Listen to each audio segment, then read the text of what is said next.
Hi, welcome back to the Potsmoker's Bible. My name is Zion. I'm the author of the Potsmoker's Bible, which contains the prophetic book of Zion, where I get my name and authority. It comes from the Ketuvim, or Old Testament.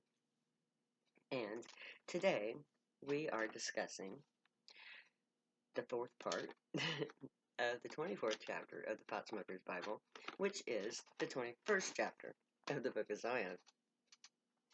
And I was about ready to read you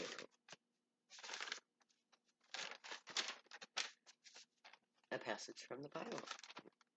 It says, "Now also many nations are gathered against thee, that say, Let her be defiled, and let our eyes look upon Zion." Now, the United States government exported the war on drugs. The majority of the nations on earth have laws um, which pertain to the war on drugs, which wages this war against me and my people. And many nations are far more extreme in their punishments of the prisoners than the United States is. The war on drugs is a worldwide injustice that the good old USA sold to the entire world market. The war on drugs isn't just an American problem, but that is necessarily to ensure that the Zionite people come from all proportions of humanity. We come from all nations. We are representative of all human populations. That way, everyone on earth has the availability of a priest that is of their own origin and language. This makes God familiar to all nations. Once properly trained, the priests and priestesses of Zion will be able to return to their former homes as priests of the great, missionaries. My people may have a nation of their own, but our job will still require us to administer to humanity on a worldwide level. We will provide for the needs of all nations, and in order to do so, we must also come from all nations of the earth. That way, all humans are allowed contact with the gray in a familiar setting. The intent of the war is to defile my people. The nations strip us of our possessions, defiling us. They also seek to look out for the wrong my people do. The war on drugs is a very invasive police operation. It invades our privacy and our lives. But they know not the thoughts of the Lord, neither understand they his counsel, for he shall gather them as the sheaves onto the floor. This is an archaic reference to the ancient practice of grinding wheat into flour.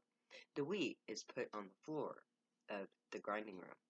Then a donkey or a cow would be tethered to a central pole, and it would walk in a continual circle, trampling down the wheat, turning it into flour. But the sheaves were totally destroyed in the process. The sheaves are the stalks of the plant. So the meaning here is that the nations that oppose the use of drugs are like the stalks of wheat gathered together to be trampled by the actions of God. So the nations of the world that oppose my people are ignorant of God's intent. They don't understand how drugs or God works. However, that doesn't excuse their behavior. The truth has been before them the whole time. So they didn't choose, they just chose to not know. These words aren't new. I didn't make them up. For the past 3,000 years, this prophecy has been available to the nations. If they weren't blinded by false beliefs, they wouldn't have fulfilled the prophecy. But they chose to enact it as if it were a reversal of what always had been before their eyes. So the entire world will marvel at the truth of this book of Zion, as if it were a new amazing find, when it is ancient. It's as ancient as our society. But this knowledge will be a horrible realization for the nations that have violated God's laws in regards to God's people. So the entire world has a rude awakening coming. Arise and thrash, O daughter Zion, for I will make thy horn of iron, and I will make thy hooks of brass, and thou shalt beat in pieces many people, and I will consecrate their gain unto the Lord, and their substance unto the Lord of the whole earth. This verse is also talking about the grinding mill. I also see our unicorn Zion walking the mill, her um, horn encased in iron, and her hooves covered in brass. But the image is clear. I, as the rightful daughter of Zion, am to use this knowledge to trample the lies that destroy my people. The advent of this book and the subsequent rise of the nation of Zion and the arrival of the gray will put me in a very powerful position. The nations that have abused my people will have to pay for their crimes. America won't be the only nation stripped of its wealth. Many countries will pay a heavy price for their war crimes, but America most of all. Oh yes, war crimes. The unlawful theft of property and or money is a crime. Kidnapping children is a crime. Unlawful imprisonment is a crime. Defamation of character is a crime. There is also the public cost of the war. The unlawful use of tax revenue. The violation of human rights. All of these are war crimes. The nations that have isolated the civil rights, that have violated the civil rights of the Zionite people, will be tried, convicted, and punished alongside of America, the instigator of all these atrocities. These violations aren't as dire as Nazi Germany, but they are still just as guilty of doing um, irrevocable harm to a people who have done no harm to society. The the harm done was done to my people, not by my people. Our use of drugs is what defines us as a people. We are drawn to the drugs, just as a priest is drawn to the church. We are who we are. No one has the right to punish us for being who we are. We didn't choose to become outlaws. The Gray chose us to become their people. We aren't like other people, but that does not mean that we are wrong. We have the same rights as everyone else. We were drawn to the drugs by karma, by circumstance, and by divine election. But until the publication of the Book of Zion, we are a subjugated people who are treated as outlaws, having our rights stripped from us because we have no means to justify our use of drugs. But this book will change that. The entire world will be unwilling witnesses to the end of the world as we know it. I get to be the one at the center of it all. I get the right to wrong to I get the right to right the wrongs done to my people by this backward society that punishes those who have found the true God of all humanity. And the people of Zion will be given compensation for our suffering. The same nations that abuse us will have to atone for their wrongdoing. The spoil will go to God to be used for the people of Zion, who will be the saviors of mankind, a new priesthood, with the means to provide for one and all. Because the nations who pay for their crimes will be providing the Gray with the means to save the poor and safeguard the hungry in the human race. So the nations will, in a sense, be forced to do what they had claimed was their job in the first place, to provide for their citizens. Isaiah 43, 19 to 22. Zion 21, 10 to 13. Behold, I will do a new thing. Now it shall come to pass. Come forth. Shall ye not know it?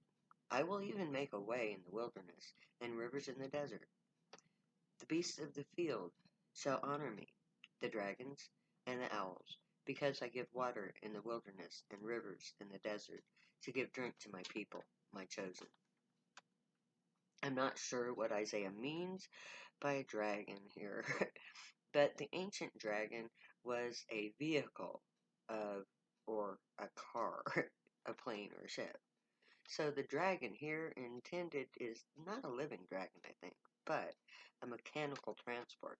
So the animals of earth honor the gray, in thanks, no doubt, to the cars, trains, and planes honoring God too by stopping.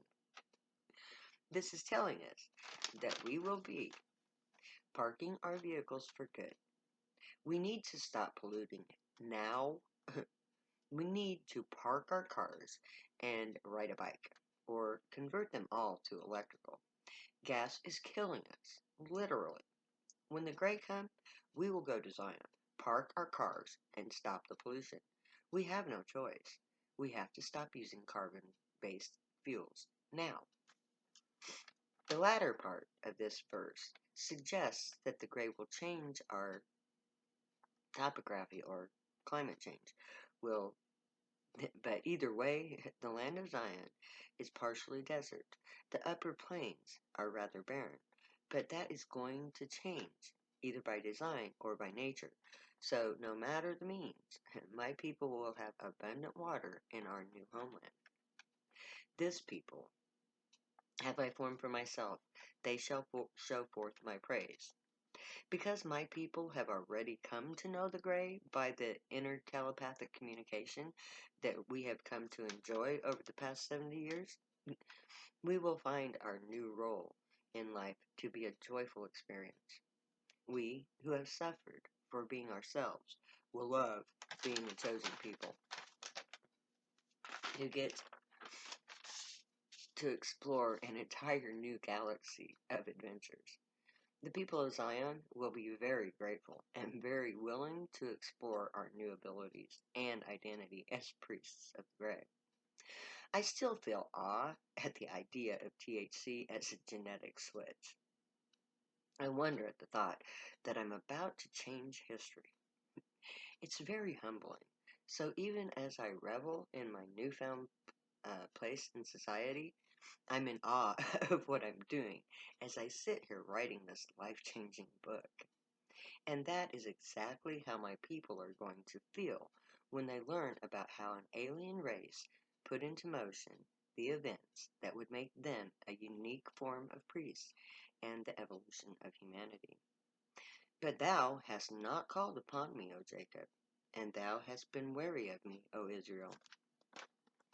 But the gray are forced to wait on us to realize who we are, so that we can invite them to come to earth. They have to wait and watch, because to do anything else would be to do the unthinkable, to force their presence on us. They don't feel that they can force their entrance. It would make them exactly what Hollywood has portrayed them to be, invaders.